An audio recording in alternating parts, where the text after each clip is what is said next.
Bonjour à tous, bienvenue à cette pause TI en ce jeudi matin. Aujourd'hui, notre thématique est pourquoi un ERP? Je vais discuter avec mon collègue Jean Desbiens, qui est directeur de solutions Cloud Suite industrielle chez Novipro. Le format de la pause TI, c'est on prend 15 minutes, on jase autour de la tasse à café, ce qu'on a perdu depuis qu'on n'est plus au bureau. On pouvait aller à la machine à café et jaser pendant 10-15 minutes d'un sujet qui nous intéresse. Donc, c'est ce que l'on fait aujourd'hui avec Jean. Vous voyez sur votre écran, vous avez un petit onglet avec une bulle et une question. Donc, à tout moment, vous pouvez poser des questions. S'il vous plaît, on va tenter d'y répondre dans le domaine du possible et dans le temps que l'on a. Donc, Jean, ce matin, dis-moi, qu'est-ce qu'un ERP? Je vais lancer la discussion. Un ERP, c'est un logiciel intégré de gestion. Le terme ERP en anglais, ça veut dire Enterprise Resource Planning, ou comme certains pourraient vous dire, c'est un Excel Replacement Program. Mais face à part, c'est vraiment un logiciel intégré de gestion. Ça veut dire qu'il y a une tonne de fonctionnalités dans l'application qui permet de gérer toutes les facettes de l'entreprise. Puis c'est intégré. Donc, on ne travaille pas avec un tas de systèmes disparates. Si tu rentres une information à une place, bien, cette information-là est diffusée ailleurs dans le système. Donc, on évite la duplication de données, on évite les erreurs liées à la duplication de données, puis on a l'information de façon beaucoup plus instantanée que si on travaille avec plusieurs logiciels différents. Puis un ERP, est-ce que c'est toujours la même chose? Bien, il y a des saveurs différentes. Ben, écoute, un ERP, il y a différentes saveurs, il y a des fabricants de logiciels qui vont dire que leur logiciel, c'est un ERP, mais il fait juste la comptabilité, puis il vient greffer des logiciels à côté. Pour moi, un vrai ERP, c'est quelque chose qui couvre là, les grands processus là, de la soumission à l'encaissement, de l'achat au paiement, toute la gestion de production des inventaires, etc. Ceci dit, il va y avoir aussi différents types de ERP parce qu'il y en a qui vont se spécialiser dans certains domaines. Par exemple, le logiciel avec lequel moi je travaille, Cloud Suite Industrial, il se spécialise dans le domaine du manufacturier pour les gens qui travaillent dans l'industriel. Il y en a qui sont plus spécialisés dans l'alimentaire ou dans ce qu'on va appeler la fabrication par procédé. On a aussi un autre logiciel chez Novipro là, qui est pour la distribution. Donc, ce n'est pas des manufacturiers, c'est plus des distributeurs. Donc, il y a des ERP par saveur industrielle, là, si on veut. OK, je comprends. Donc, si on regarde des choses comme Infor ou SAP, ça va viser certains marchés, forces et faiblesses, etc. Oui, c'est ça. Puis, tu sais, tu as des grandeurs de ERP. On va parler en termes de tiers, fait qu'un tiers 1 comme SAP, pour pas le nommer. J'aime pas ça le nommer parce que ça me vibre dans les oreilles quand j'en parle. Mais SAP couvre vraiment tout, mais c'est ce qu'on appelle un tiers 1. Fait qu'il va s'adresser à une grosseur de compagnie qui a de la complexité, puis qui a tu sais, quand on parle de multi-compagnies, multi-entités, des compagnies d'envergure internationale, là, on va regarder des tiers 1 parce que leurs processus sont complexes, et ainsi de suite. Ils vont regarder des logiciels comme SAP, comme Oracle, Infor, on se trouve en haut du tiers 2, en bas du tiers 1. Ça dépend des applications aussi qu'on a. Là, fait que... Puis typiquement, toi, les clients que tu as dans ton industrie, ça ressemble à quoi? Y a-t-il une grande variabilité? Oui, quand même. Je dis, c'est des gens qui fabriquent des choses de façon industrielle. Fait qu'on a des compagnies qui font des véhicules lourds. On a qui font, ce qu'on va appeler des machine shops. Là, ils pilent le métal, ils coupent le métal, ils soudent, ils percent. On va avoir des clients dans ces types de domaines-là. On en a dans l'aéronautique. On en a un petit peu partout, mais à la base, le logiciel que moi je représente, c'est plus un logiciel pour l'industriel. Quand on a une opportunité avec plus de la distribution, ben là, ça va être plus le côté Cloud Suite distribution. Là. Moi, représentant Cloud Suite industriel, on a aussi Cloud Suite distribution dans notre portfolio chez Novipro. Là. OK. Puis, tu as un RP, c'est beau, mais qu'est-ce qui arrive? C'est quoi les problèmes de ne pas en avoir? Autrement dit, tu n'achètes un parce que tu veux régler quelque chose. Donc, c'est quoi que tu veux régler? Bien souvent, nos clients, ce qu'ils veulent régler, c'est le manque d'intégration. C'est d'être obligé d'avoir des systèmes un peu partout. Puis quand je parle de système, c'est Excel 1, Excel 2, Excel 3, peut-être une base de données Access, peut-être un petit logiciel de gestion de stock à côté. La comptabilité est pas mal toujours informatisée, là, mais il reste que quand tu as un système d'achat puis tu as un système comptable qui sont indépendants un de l'autre, par exemple, mais ce qui va arriver, c'est que tu vas placer tes achats dans un système, tu vas tous les gérer, puis quand tu vas recevoir la facture, mais là, il va falloir que tu ailles la faire dans l'autre système. Il va falloir que tu la mettes dans ton système. Il va falloir que tu ailles la mettre dans le système comptable aussi. Fait qu'il y a de la duplication de données. Puis qui dit duplication de données, ça veut dire qu'il y a des données qui se transfèrent manuellement d'un à l'autre. Ça prend plus de temps. Hein? Puis il y a des risques d'erreur, il y a des risques que ça se perde, etc. Fait que un ERP, une des premières affaires que les clients veulent, c'est éliminer ça. L'autre affaire, c'est tout le côté reporting, le côté accessibilité à l'information. Tu sais, encore une fois, quand tu n'as pas de ERP, les choses ne se font pas nécessairement en temps réel, c'est disparate. Tu vas avoir 8 versions du même rapport parce qu'il y a 8 personnes différentes qui en ont monté un. Fait que, il y a toute cette accessibilité à l'information aussi qui devient important. Là. Mais tu sais, moi, je dis toujours aux gens que je rencontre, là, le but principal du ERP, qu'est-ce que ça fait de façon principale, c'est augmenter la productivité parmi les employés. Parce qu'au lieu de faire beaucoup de clérical, ben, les ERP te permettent de faire des choses plus automatisées par l'intégration, par le reporting instantané. Exemple, les gens vont être libérés de faire du clérical puis vont faire plus d'analyse. Le clérical va se faire plus vite. Ça veut dire que nos processus prennent moins de temps. Entre le temps que la commande rentre puis que je la livre, parce que je suis plus efficient, ben, je vais pouvoir faire ce processus-là plus rapidement. Donc, j'améliore la satisfaction client, j'améliore tout le côté productivité interne. Puis, dans le temps, on disait qu'on perdrait on couperait des jobs en implantant un ERP, mais c'est plus ça, là. Ce qu'on fait, c'est qu'on change le travail des gens. Au lieu que la personne elle fasse 15 heures de clérical par semaine, elle va peut-être faire 5 heures de clérical, puis l'autre 10 heures, on va s'en servir pour faire de l'analyse. Ou quand je parle à des gens, des fois, puis je leur raconte ça, ils me disent plutôt ouais, mais moi, ça veut peut-être plutôt dire qu'au lieu de faire 45 heures par semaine, je vais en faire juste 37,5. Ouais, c'est ça. Fait que les employés sont contents, c'est une bonne expérience, c'est une bonne expérience client, comme on peut dire. Puis bien évidemment, les patrons sont contents aussi parce que les choses se font de façon plus efficace. Puis la donnée qu'ils reçoivent, ben, elle veut dire quelque chose de plus véridique que de recevoir 3 Excel avec la même donnée, mais c'est jamais le même résultat. J'ai une question ici qui est intéressante. Est-ce que tu dois être une grosse entreprise pour avoir un ERP? En fait, tu sais, au Québec, on est un marché de PME. Hein? Oui, c'est ce qu'on est au Québec. Hein?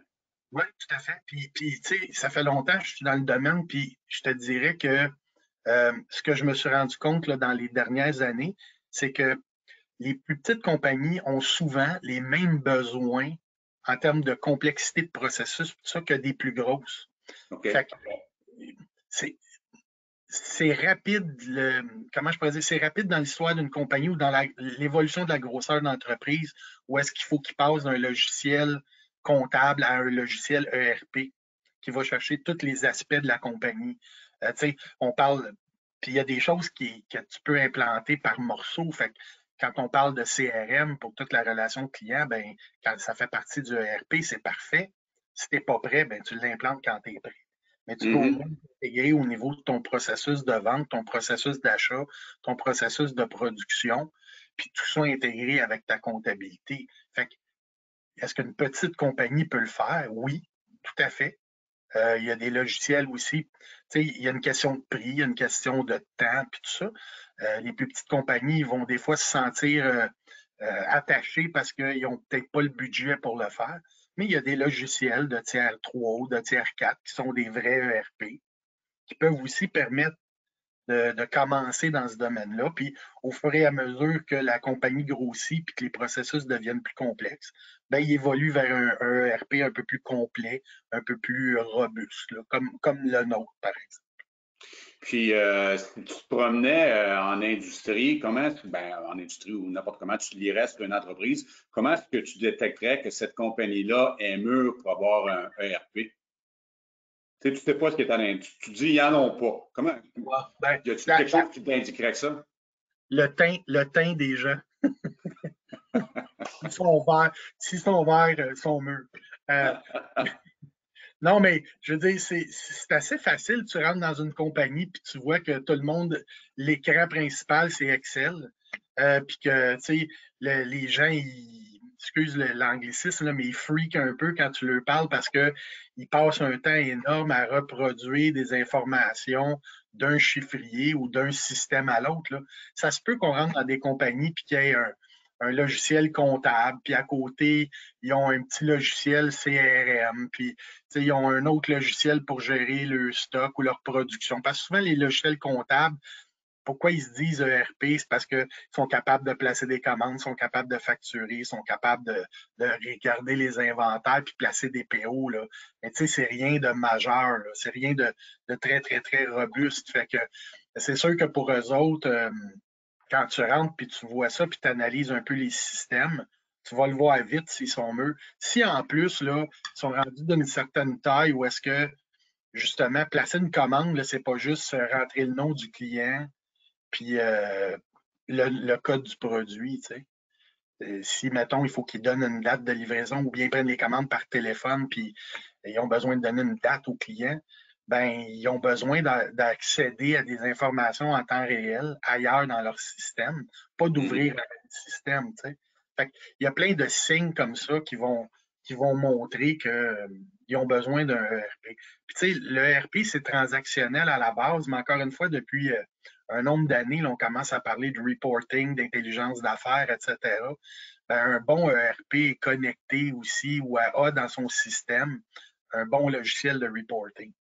Parce que peu importe le nombre de transactions que tu rentres dans le système, si tu n'es pas capable d'aller voir ces transactions-là puis de les positionner ou de les voir de façon à optimiser ta prise de décision, ton ERP, ça revient encore à un gros Excel. Tu sais. Bon, avec un Excel sur stéroïde, on va dire, là, mais le reporting, après, il devient très important.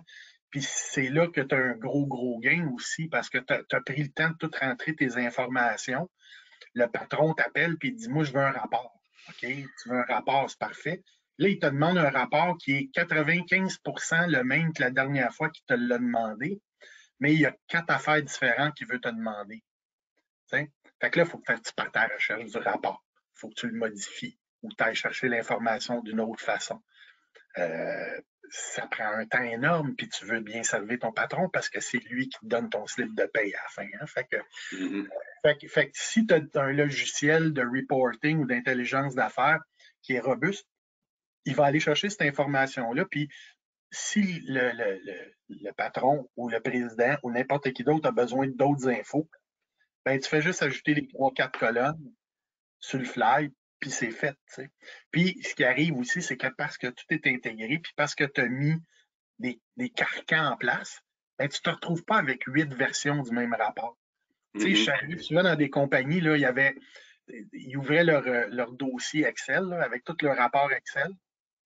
Puis, ce qui arrivait, c'est que je lisais la liste des rapports, puis il y avait 6 rapports, c'était exactement le même. Parce ce qui arrivait, c'est que la personne cherchait le rapport, elle ne le trouvait pas, fait qu'elle s'en est fait un autre. Ou bien, elle s'en est fait un autre avec 2-3 colonnes de différentes. Fait que là, tu te ramasses avec une multiplication des rapports, puis dans 2 rapports différents, la même colonne pour avoir 2 résultats différents parce que les gens sont allés les chercher à d'autres Excel différents. Fait que d'avoir un système intégré, encore, un ERP, ça te permet d'avoir la même donnée puis d'avoir une consistance dans l'analyse de tes données aussi. Là. En fait, ce que je comprends de ce que tu me dis, c'est la différence entre les données d'un ERP et les données d'un Excel, c'est que les données d'un ERP sont véridiques et sont à jour. Tandis que d'un Excel, ça se pourrait que tu n'aies pas tout à fait la bonne version des faits. Oui. Ben, ceci dit, il y a des ERP comme le nôtre qui vont exporter la donnée ERP dans un chiffrier Excel. Mais tu sais, il y a un lien direct. Là. Fait que tu es sûr que ta donnée est bonne pareil. Quand tu n'as pas d'ERP, ben là, c'est plus risqué. En effet, c'est Ouais, je plus. comprends. Une des premières implantations que j'ai fait, c'était un client qui renaît toute sa business sur un fichier Excel. Mhm. Un onglet pour son inventaire, un onglet pour ses achats, un onglet pour ses commandes, un onglet pour ses produits, etc. Puis il prenait son backup 6 fois par jour pour être sûr que son Excel, il plantait pas. S'il plantait, il était protégé. Puis tu sais, on est rentré avec un ERP. Puis écoute, sa productivité a sauté de façon exponentielle.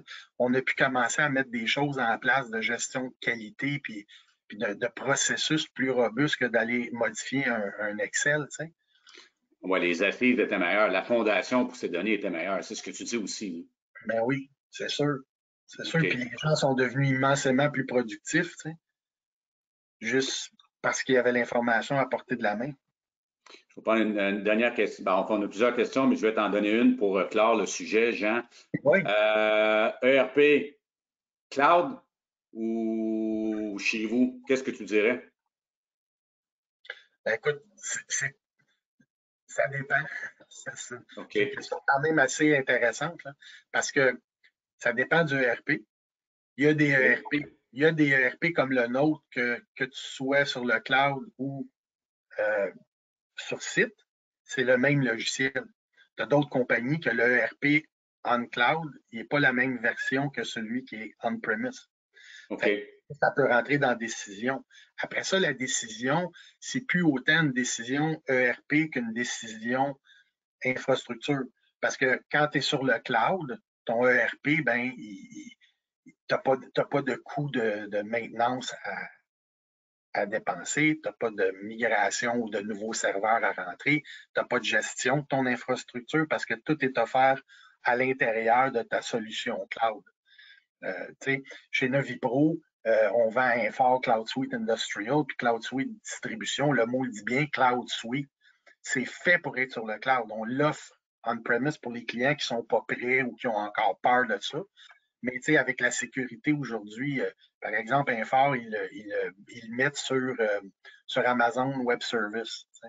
Puis même si le client ne veut pas avoir les affaires chez eux puis qu'il ne veut quand même pas être sur Amazon Web Service, des compagnies comme Novipro offrent aussi par leur division eSpace, par exemple, de l'héberger. Fait que tu as aussi cet aspect-là qu'il faut que tu regardes. Tu sais, quand on parle de cloud, c'est correct, tu as le cloud de l'éditeur du logiciel, mais tu peux aussi héberger ta solution en quelque part, comme certains de nos clients font, là, ils hébergent chez Novipro à la place. Mais en termes d'économie, c'est sûr que c'est moins cher sur le cloud. Tu sais, ton investissement, c'est temps par année. Les données t'appartiennent. Mais le reste, tu n'as pas besoin de t'en préoccuper. Les nouvelles versions sortent, tu n'as pas besoin de faire de migration. Fait que c'est un coût qui inclut tout ça. Là, comme dans le jargon, on appelle ça du SaaS, là, S-A-S. Tu le sais, toi, mais pour les gens qui nous écoutent, peut-être pas, ça veut dire Software as a Service. Mais c'est plus que juste Software as a Service parce que toute l'infrastructure, c'est sur les serveurs d'Amazon qui sont logés, si on veut, ou loués par Infor. Là. Fait que si tu me demandes à moi aujourd'hui, c'est drôle parce qu'il y a 5 ans, là, on disait cloud, hein, même j'avais des consultants qui venaient avec le client pour voir les solutions, puis eux-mêmes, ils disaient au client, hein, cloud, je pense pas tout de suite. Puis aujourd'hui, là, je pense que mon opinion personnelle, tout le monde devrait aller sur le cloud, ils sont capables. Bon, on a atteint une maturité, c'est sûr, une reconnaissance de marché. Stabilité, connaissance, le monde a moins peur de ça. Absolument. Donc, ben, merci, Jean, pour cet entretien. Hey, ça le fait. Il me reste même du café. Donc, sur votre écran, vous avez 2 documents qui vous sont disponibles pour télécharger. Et aussi, on vous invite à aller chez novipro.com dans la section Hub. Vous avez un ensemble de contenus, dont les enregistrements d'aujourd'hui et les enregistrements passés de nos pauses TI. Sur ce, on vous invite à continuer à nous suivre sur les réseaux sociaux, sur les communications pour une prochaine pause TI. Encore, je vous remercie au nom de Jean et moi-même, Pierre Tocci, pour nous avoir pris un café avec nous aujourd'hui. À très bientôt. Salut!